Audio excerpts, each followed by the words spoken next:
बेआईन बालीघाट उपरे चढ़ाऊ बेले पुलिस उपरकू होईछि टेकापथर माड़ फल थाना अधिकारिणी गुरुतर होइथिबा बेले ढेंकानाल जिला भुवन थाना अंतर्गत मृदंगा पंचायतर शिव मंदिर निकटरे घटिछि एही भली घटना। आज सकाळे महुलपाल पंचायतर कणपाल ग्राम निकटरे थिबा बेआईन बालीघाट उपरे भुवन पुलिस अतर्कित चढ़ाऊ करिथिला। तेणु पुलिस को देखि दुईटी बाली बुझे ट्रैक्टर सेठारु पलाइबाकू उद्यम करुथवा बेले गोटिए ट्रैक्टर को काबू करि नैथिला भुवन पुलिस।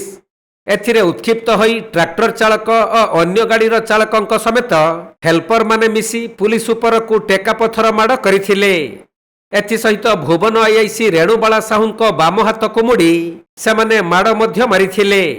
परे अन्य 4 जन पुलिस कर्मचारी मानक सहयोग रे आईआईसी सेठारु बेआईन बाली बुझे ट्रैक्टर को जबत करी आक्रमण करिथिबा दुर्बृत्तंक मध्यरु 2 जन को हेफाजत को नैछंती। परे कामाख्यानगर उपखंड दायित्व रे थिबा आरक्षी अधीक्षक चित्तरंजन बेहेरा घटनास्थल रे पहुंची अधिक तदंत आरंभ करिछंती। तबे थाना अधिकारिणी हाथ मुड़ी थिबा युवक जनक राजगुला ग्रामर बोली जना पड़ीछि।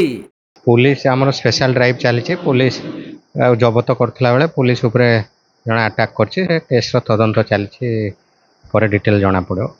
ढेंकानाल जिला भुवनरु पूर्णचंद्र साहुंक रिपोर्ट कोणार्क लाइव।